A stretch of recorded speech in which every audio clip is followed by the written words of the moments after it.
This review is for Tiny Tina's Wonderlands base game. Therefore, we will not be reviewing the DLC, Season Pass, or the standalone adventure that started it all, but maybe in a future video. So getting right to it, in the next 2 minutes I'll summarize my review and recommendation just a year after Tiny Tina's release. My overall recommendation is that I would purchase Tiny Tina's on sale. And for the record, I did purchase the base edition on sale a couple months ago, and it seems to go on sale pretty frequently, so I would just keep an eye out and wait if possible. At the time of this review, there is a 2K publisher sale on Steam, putting Tiny Tina's Wonderlands on sale, which perhaps that's why you're watching this video and considering picking it up. But even if not, and you're watching this at a completely different time, welcome. Let me help you quickly decide for yourself by giving you the most important things you need to know, and the overall reasons I would purchase it on sale. Tiny Tina's is a familiar FPS, shoot-'em-up, loot-exploding extravaganza that we come to expect from the Borderlands franchise. And while remaining true to the main series, it takes a few new approaches to the classic Borderlands formula that work great to freshen the gameplay and offer new experiences, while also working great for the tabletop fantasy style it's going for. It left me satisfied at its conclusion, which took me about 18 hours to complete the main story, and I found myself revisiting it occasionally for some casual fun with friends or co-op, as well as solo play. Tiny Tina's music, sounds, and star-studded voice acting were fantastic and made the story very enjoyable, even though the story was not the strongest point. I say this because the story didn't have as much drive as other Borderlands adventures and was more of a backdrop to the gameplay. However, the wonderful voice acting, funny script, and typical Borderlands zany humor and gameplay really carry the story and make up for what the story lacks. And the story wasn't bad per se, but do not expect the same level of emotional beats that we've seen in the main Borderlands games, where you just need to find out what's going to happen next. Expect smaller emotional beats and a casual ride for Tiny Tina's. With few to no hiccups in terms of performance or glitches, easy drop-in co-op, Tiny Tina's felt like a modern RPG game with accessibility options and customization options we expect from the Borderlands games, as well as tabletop games.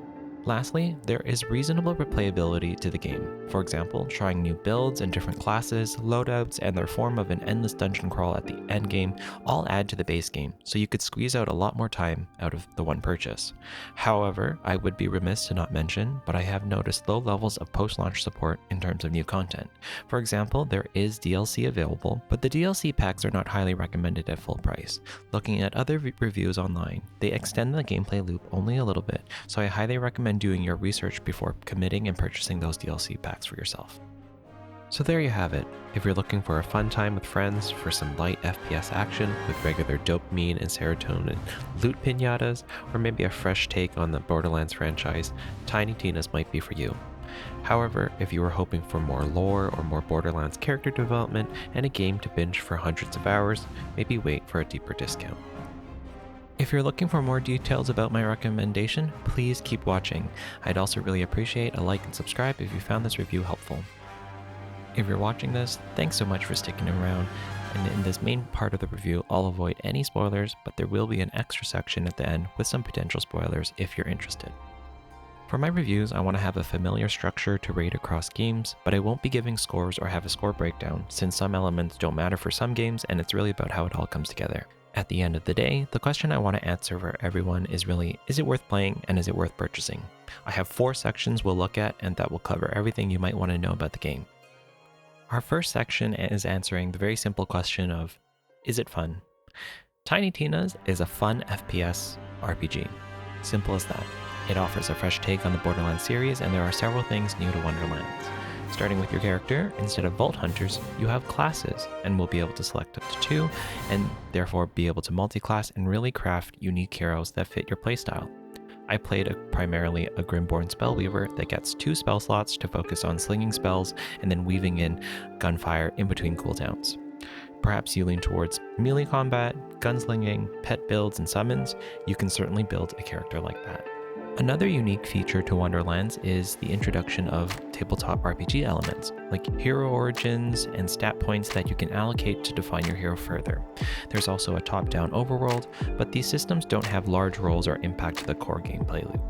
The tabletop D&D-esque theme is well executed throughout, and it's playful without feeling contrived or overused. Speaking of the overworld, this is one of the only gameplay elements that felt a little bit of out of place and unnecessary. It does a good job at helping streamline the story, but it felt a bit empty and not worth it unless you were made specifically to run through it due to the story. Some missions and objectives could only be completed in the overworld, and it was a means of traversal and light storytelling.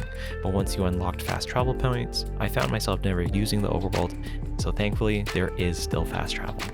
Another change made in Tiny Tina's is that spells replace grenades, and due to them being magic, there's a lot more flexibility and creative options to pick from. For example, you could summon meteors, summon lightning, throw bombs, become Iron Man by charging lasers with your hands, and these were just some of my favorites to name a few. Melee weapons were also a unique feature that add additional stats and ways to customize your gameplay and your character. For example, some melee weapons encourage you to weave in melee combos, others encourage using your abilities, and can also be legendary, offering even more options of gameplay. The main weapons of the game, the guns, are interesting and varied.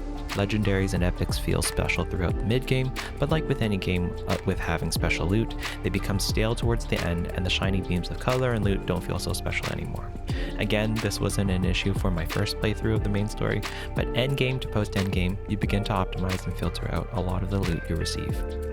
And speaking of endgame, there is an endgame progression system unique to Wonderlands that I'll leave for the spoiler section of this review. But for the spoiler-free version, it offers a reasonable amount of replayability to the game through a randomized dungeon, but it can quickly become stale.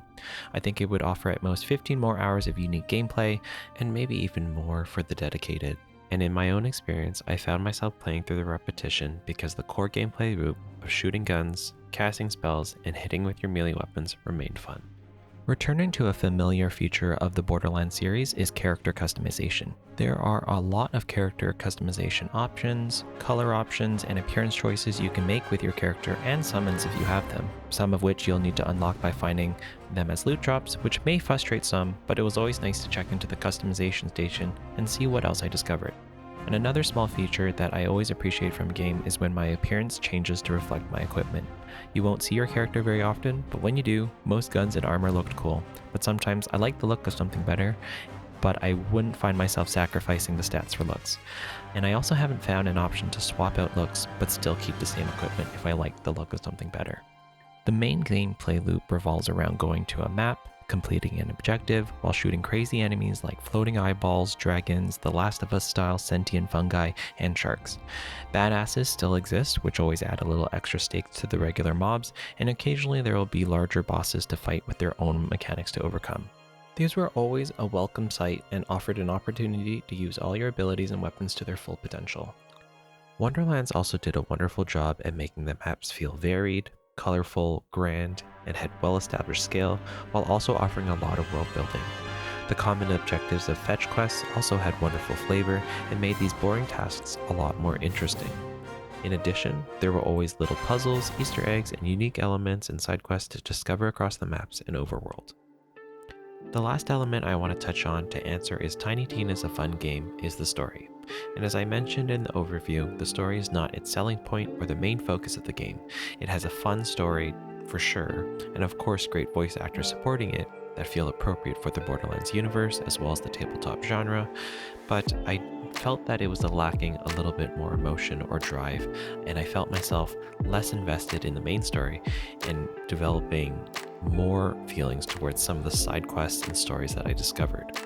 I'd be really curious to hear your thoughts about the story in the comments if you've already played through Tiny Tina's. Again, as I mentioned in the overview, expect smaller emotional beats in Tiny Tina's Wonderlands compared to the main series games, which did a better job at developing the characters. So bringing it all together, from the new classes, the multi-class system, new spells replacing grenades, new weapons, new melee weapons, fantasy customization options, fantastic voice actors and sound production, as well as the typical Borderlands humor, FPS combat, and loot variation, Tiny Tina's is most definitely a fun and satisfying game. And now for our last three elements that do not impact the gameplay directly and are really more accessory to the gameplay, but they can still, however, impact your enjoyment of the game. So we'll be discussing the technical, accessibility, and overall value of the game. Starting with the technical elements such as graphics and performance, game info, bugs and glitches, and post-launch support. Overall, did not experience any significant graphic hangups, performance issues, or bugs. There is an initial shader optimization that usually happens at the beginning of loading the game, but that seems to be a fairly normal occurrence for most games. And just for reference, my computer does meet the recommended specs, and so I was able to run the graphics on their highest setting without any issue, except for when there was just a lot of clutter on the screen, such as from loots, spells, elements, and damage numbers. Speaking of visual clutter, this moves us nicely into the accessibility section, and I just want to note that if you are sensitive to flashing lights and colors, I would review the settings to see what can be remedied, since there is a lot of effects that can flash quickly, and you'd also like to know that there are handy subtitle options available, as well as some colorblind options if you need that as well. And that takes us to the last section that we have to discuss, and that is the value of Tiny Tina's Wonderlands. To answer the question, is it worth it, or at what price point is it worth it in terms of content? Tiny Tina's Wonderlands is cited to take approximately 18 hours to complete the main story, and that was about the time it took me to complete the main story as well, while also dabbling in some side quests. You could certainly squeeze out many more hours replaying the main story, for example, playing it again with friends, playing it again with different classes, different multi-classes, and different builds. However, the game does offer lots of flexibility to change some of those elements on the fly, so you don't have to necessarily create a character from scratch, of course. Those elements being your second class and hero points, passives, and skills. Of course, there's also all the side quests and little puzzles and missions that you can 100% and definitely spend extra time there. Tiny Tina's also offers replayable content post-endgame called the Chaos Chambers, and if you want to know more about that, stick around for the spoiler section, as I'll go over more details that aren't necessarily spoilers of the story, but I just want to be conscious of those that don't want their experience spoiled at all. So for those of you who like to run rifts in Diablo 3, or dungeons and lost sectors in Destiny 2, or play games like Path of Exile where you complete runs to collect loot and endlessly progress and perfect your build and your gear and really min-maxing, I can imagine you would receive a lot of additional value and time spent playing Tiny Tina's endgame. For example, I spent an extra 20 to 30 hours in this endgame experience, as I also mentioned previously in the overview, that the DLC is not something that I've played or own as I bought the base edition, but perhaps I can explore it in a future review if you guys are interested. However, from the reviews online, many do not recommend purchasing it at full price, as they do not offer the same content as DLC packs that you may expect from the Borderlands series. So I highly recommend you do your research before making a decision and adding those items to your cart. And another side note for those interested in the Chaotic Great Edition, it does offer the Season Pass and all available DLC, which includes the Butt Stallion pack, which I believe are just cosmetics, the Blight Caller class, and 4 new dungeons with new bosses, loot environments, and enemies. But again, I highly encourage you to check out the reviews before picking any of these up. And lastly, as of posting, there doesn't appear to be any more DLC or expansion packs announced or any news in development, so I would not expect any more content. For any of you that are interested in the spoiler section, please hang around and I'll get to it shortly. However, I just want to take the time to say thank you for watching this video if you watched it all the way through to this point, and thank you again for sharing, liking, and subscribing. I would love to hear your feedback in the comments. If certain sections of this video missed the mark or could be improved, that would be greatly appreciated. And lastly, I just want to plug that I am currently streaming on Twitch. However, I have very low viewership and it's real lonely, so if you'd like to hang out with some new people, and if you're feeling up for it, come chat with me, and I welcome you to drop a follow on Twitch, where I'll be playing a variety of games like Tiny Tina's, Diablo 3, Apex Legends, Stardew Valley, Minecraft, Planet Zoo, whatever really tickles my fancy. So thanks for sticking around, any of you that are here for the spoiler section.